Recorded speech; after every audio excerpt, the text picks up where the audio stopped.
c'est comme ça. Puis, est-ce que tes amis aussi, est-ce qu'ils occupent une grande place dans ta vie ou tu dirais que c'est plus ta famille qui Non, occupe mes une plus amis, grande place? moi, mes amis et ma famille sont très mélangés. Moi, quand je fais des grands parties, c'est ma famille et mes amis ensemble. Ah J'ai ouais. jamais mélangé les affaires. Même quand je fais des parties ou quand j'étais plus jeune où ça dérapait totalement, moi, j'avais pas de problème avec ce que mes parents voient mes chums qui se passaient des joints, puis où mon père fumait un joint devant mes amis. Tu sais, c'était comme, à quelque part, on était tout le monde ensemble, justement, parce qu'on est tous des gens qui s'aiment, puis je fais pas des petites boîtes de qui j'aime, dans quelles circonstances, puis pour quelle Mhm. raison. Et les amis que j'ai sont aussi soit des enfants uniques ou des gens qui ont des parcours familiaux un peu comme les miens, dont les parents ou un des deux parents n'est plus là. Donc, on s'est reconstitué un peu un réseau de familles un peu éclaté et on s'est remis ensemble. Et longtemps, j'ai fait des parties à tous les 31 à tous les 31 décembre pour le jour de l'an où j'invitais toutes les personnes qui étaient seules parce que Hmm. justement leurs parents étaient loin ou pas là ou ils n'avaient pas de chum aussi. Donc j'ai tendance aussi à vouloir regrouper les gens en cellules amicales ou en cellules familiales. Euh, Fait que oui, mon réseau d'amour et d'amitié est très important et je fais pas la différence entre mes amis et ma famille. Je veux tout le monde que j'aime avec moi le plus possible dans des moments importants de nos vies. Avec leurs enfants aussi? Ah oui, c'est sûr, je fais un gros party la semaine prochaine. Puis tout de suite, c'était vous amenez vos enfants. Même j'ai une amie qui vient d'accoucher, là, ça fait comme 3 semaines. Hmm. Puis elle va l'amener, ça va être la première sortie publique de son petit garçon. Donc oui, oui, chez moi, c'est très ouvert. Tout le monde est bienvenu tout le temps avec des enfants. Je suis marraine d'ailleurs à plusieurs Ah reprises. oui, Alors moi, les enfants sont toujours bienvenus. bien. Selon toi, quelle est la place ou le rôle d'une femme sans enfant dans la société? Toute une question, hein?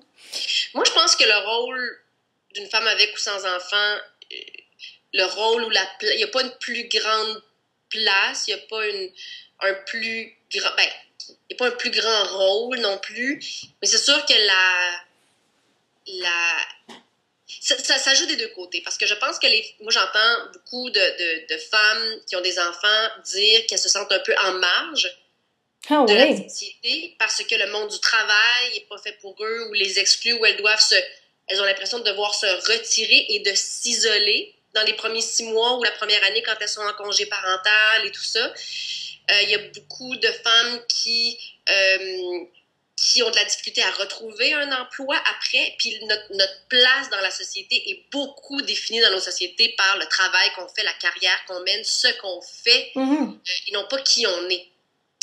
Et ce qu'on fait, du côté des femmes qui travaillent puis qui n'ont pas arrêté pour faire des enfants, ce qu'on fait, c'est aussi, on fait pas de bébé. Fait qu'il y a aussi cette position-là de notre côté qui est, on n'est peut-être pas une femme complète si on fait pas d'enfants, Ouais. on est peut-être une femme euh, carriériste, on est peut-être une Mhm. femme axée pas sur les bonnes valeurs, il nous a peut-être manqué quelque chose qui fait qu'on veut pas leur transmettre, on a peut-être peur. Moi, je me suis fait dire, ah ben non, ben c'est parce que je comprends que tu veux pas que ton corps change. J'étais comme, quoi?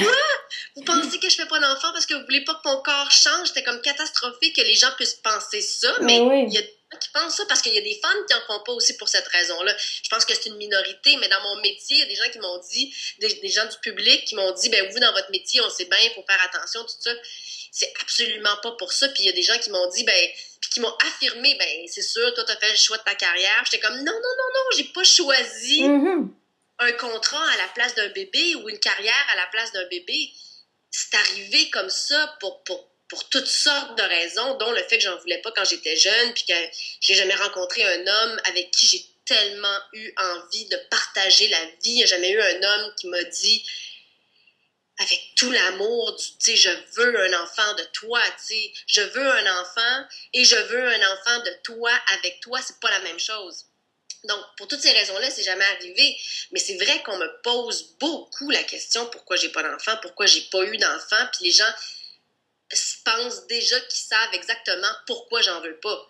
Je voulais pas que mon corps change, puis je voulais pas, je suis carriériste, puis je veux voyager, puis je veux avoir de la liberté. Pour moi, la liberté est pas dans ta liberté nécessairement de mouvement, c'est une liberté entre tes deux oreilles. Je pense que j'aurais la même liberté si j'avais un enfant. J'en connais des femmes là, qui ont une liberté incroyable, puis qui ont des enfants, puis qui font les mêmes affaires qu'ils faisaient avant, puis je trouve ça absolument admirable. C'est pas donné à tout le monde. La capacité financière est pas là à donner à tout le monde de pouvoir continuer à avoir une vie de resto puis de voyage quand tu élèves un enfant. Mhm. Pour toutes sortes de raisons, les situations sont différentes, mais c'est sûr que c'est très rare qu'on va demander à quelqu'un qui a pas qu'on va pas souligner le fait que j'ai pas d'enfant. C'est très rare qu'on m'en parle pas. Puis tu réagis comment quand on t'en parle?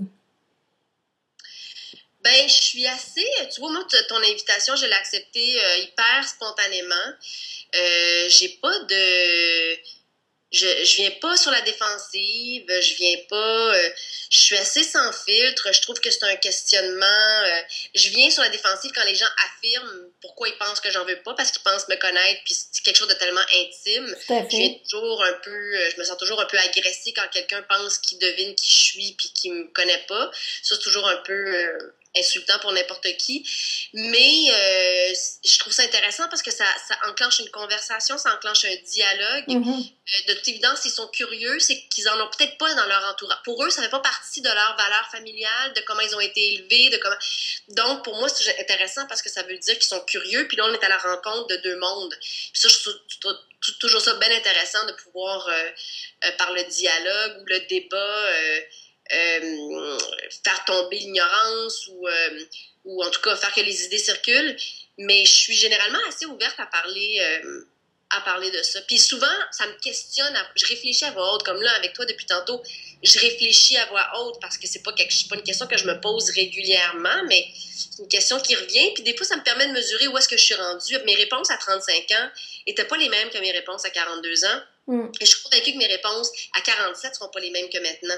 Je trouve ça intéressant. Puis quand les gens m'en parlent dans la rue ou dans des événements, bien, ça me permet de me positionner par rapport à où je suis. Puis ça me permet aussi de me positionner par rapport à où est-ce que la société est rendue. C'est quoi le type de questions qu'on me pose aujourd'hui en 2013? Puis c'est quoi les questions qu'on va me poser en 2020 quand j'aurai pas d'enfant? Est-ce que la société va aussi changer son regard sur les femmes qui en ont et sur les femmes qui en ont pas? C'est intéressant de voir